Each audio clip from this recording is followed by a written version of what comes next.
G'day, my name's Alan Gamble. Welcome to another episode of Aussie Box Office Charts. Surprise big hit of this weekend, The Devil Wears Prada 2, blowing the roof off. Let's dive into this week. So, first up, weekend 18. We do have a new number one, The Devil Wears Prada 2. I expected it to open big.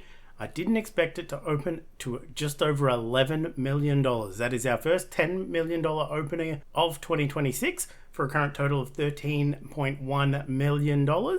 We will compare that to how the original 2006 movie opened after the top 10, but that's incredible. I was expecting it to end up as number one. I wasn't expecting it to end up as number one and the highest opening of 2026 so far. At number two, we have Michael with another $6.1 million, dropping 23% in its second week of release for a current total of $18.8 million. That's a pretty good hold for a music biopic. I was on the fence whether it was going to have a big drop or a small drop because biopic, bad review. But the biopic effect has come out the victor. At number three, again, Project Hail Mary. Its seventh week in release with another $1 million, dropping 43% for a current total of $36.6 million. And at number four, the Super Mario Galaxy movie with another $855,000. Its fifth week in release, dropping significantly faster than Project Hail Mary, dropping 51%. For a current total of $37.7 million. And Hokum opens in number 5 with just over $400,000. That's a decent little effort from a smaller indie horror movie. Moving on to 6 through 10,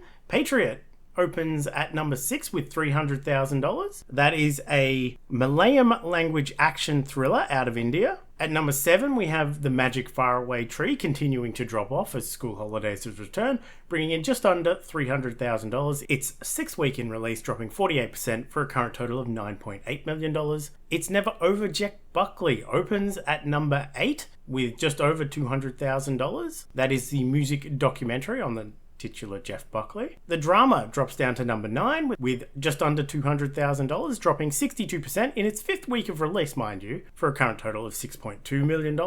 And rounding out the top 10 is Hoppers, although some conflicting reports do have Lee Cronin's The Mummy at number 10. There's several $100 between them, so it could be either, but I'm going with Hoppers with another $179,000, dropping 53% in its sixth week of release for a current total of $9.6 million.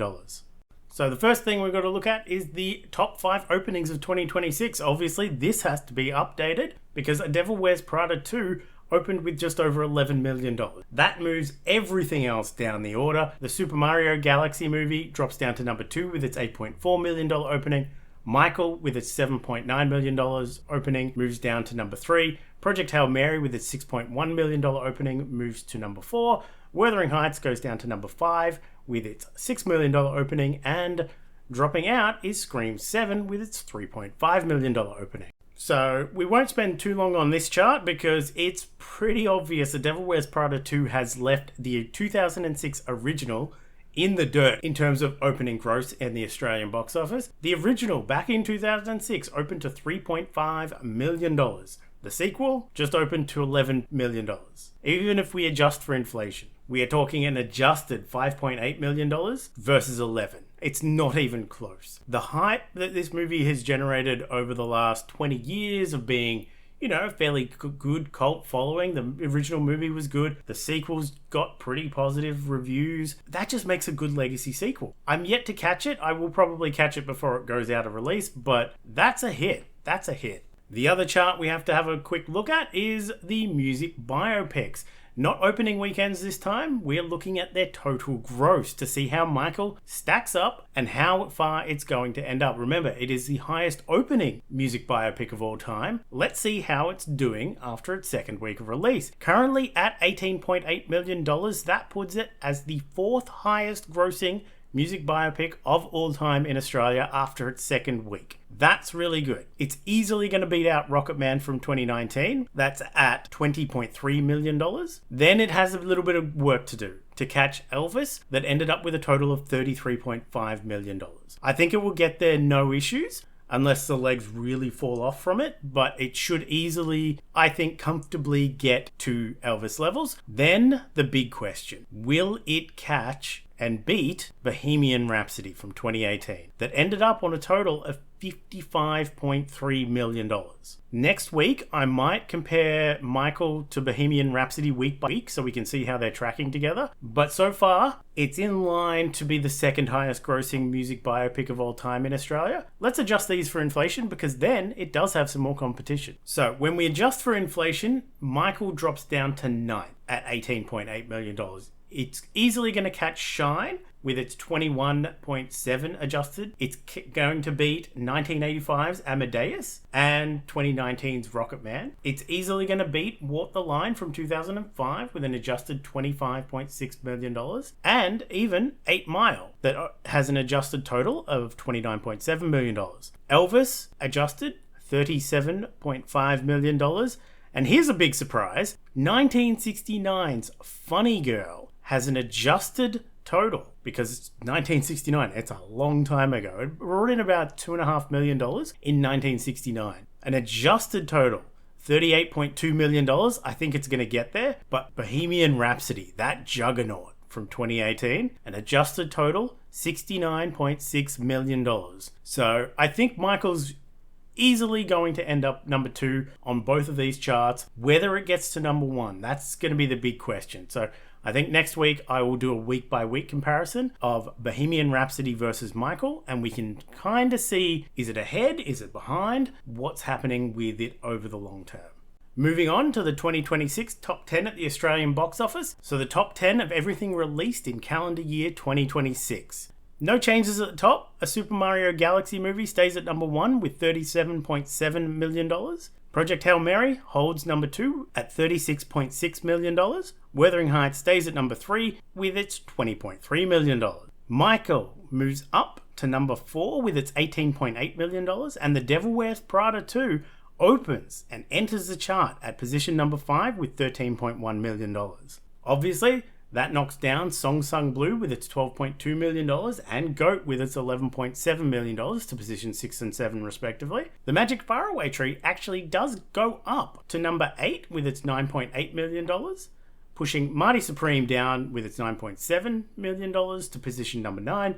Hopper's down to number 10 with its $9.6 million. And then, because we had something new on, Duranda the Revenge is unfortunately off the 2026 top 10 at the Australian box office, but we've got to remember that one did really, really well. That is the highest grossing Indian movie ever released in Australia. So it might not be on the top 10, but it did really well.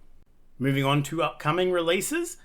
Wide releases, 7th of May, we have Mortal Kombat 2, the sequel to the 2021 Mortal Kombat reboot series, again directed by Aussie director Simon McQuoid and starring Carl Urban, Adeline Rudolph, Jessica McNamee, and Josh Lawson, who basically carried the first movie. I can't wait. I'll be seeing this one on the weekend, no doubt. Can't wait. We also have The Sheep Detectives, a new comedy mystery from director Kyle Balder, based on the novel by Leonie Swan and starring Hugh Jackman, Emma Thompson, and Molly Gordon. In limited release, so check your smaller and indie cinemas, we have Iron Maiden Burning Ambition, a new music documentary from Malcolm Venville diving into the archives of Iron Maiden. We also have Billie Eilish, Hit Me Hard and Soft, the tour.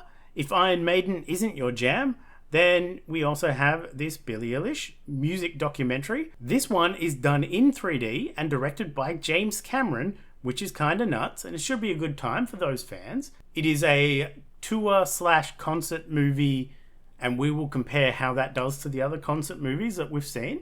Its biggest competition is obviously Taylor Swift with the Eras Tour. And finally, we have Kapodistrias, a Greek historical drama by Yanis Smagaris. Moving on to streaming releases. First up, we have The Punisher, One Last Kill, a new Punisher movie written and starring John Bernthal and directed by Rialdo Marcus Green. You can catch this one on Disney Plus on May 12th. We also have Legends, a new crime drama series on Netflix from creator Neil Forsyth and starring Tom Burke, Steve Coogan, Tom Hughes, and can be caught on May 7th on Netflix. We also have MIA, a new crime drama series. This one from creators Bill Dubique who also created Ozark, and Karen Campbell. It's starring Shannon Gisere, Carrie Eels, and Dene Garcia, and it can be caught on Peacock on the 7th of May. In returning series, we have The Terror. The anthology horror series returns for its third season, 7 years after its season 2, but it can be caught on May 7th on AMC Plus if you still remember it and you liked it. We also have Citadel, Amazon's cinematic spyverse. Still makes me laugh how stupid that was for them to end the season with. Anyway, it's returning for its second season on 7th of May on Amazon Prime if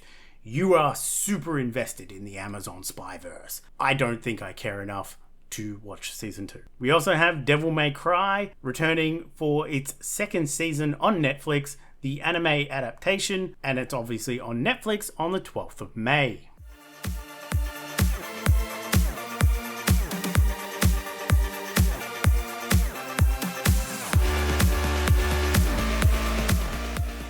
So, another 4 movies this week for the theme of Korea, which, I'll be honest, I've already been doing a lot of Korean catch-up the last few months, but let's dive into what I watched. First up was a rewatch of 2025's A House of Dynamite, directed by Catherine Bigelow and starring Idris Elba, Rebecca Ferguson, Gabrielle Basso, and Jared Harris, and Greta Lee, for the namesake of this challenge, telling us the story of an unidentified nuclear missile approaching the US. This was a rewatch, and yeah, I loved it on second watch as well. I understand that not everyone likes it, or only likes it for the first 30 minutes or so, but I also love the layered, escalated storytelling that it tells. Granted, very polarizing, not for everyone, but it is for me. Next up was Alienoid, from 2022, directed by Choi Dong-hoon, starring Ryu Jun-yeol and Kim Tae-ri. A wild fusion of movie genres, mixing an alien invasion movie with a historical waifu action comedy. Yep. While I will say this one was ridiculous and over the top, and in generally a good way, I think it's a movie you also have to be in the right mood for to fully enjoy. Some of the visuals are very low budget, it's very rough around the edges, and the movie could have easily been 20 minutes shorter to give it a much tighter package, as it did drag in a few points, but it was still fine. Like, I wasn't perfectly in the right mood for it, but I think the right audience, the right person, you'll have a fun time. Following on that was Soulmate from 2023, directed by Min Young Kin and starring Kim Da-mi and Jeon So-ni. A coming-of-age drama that expands to later in life as paths cross and intertwine as life goes through its ups and downs. Soulmate was much more soul-crushing than I expected, but it was really good. If you're in the right mood for a small-scale, intimate drama, it also has a cat, which was great, and it was the first movie I watched of this week with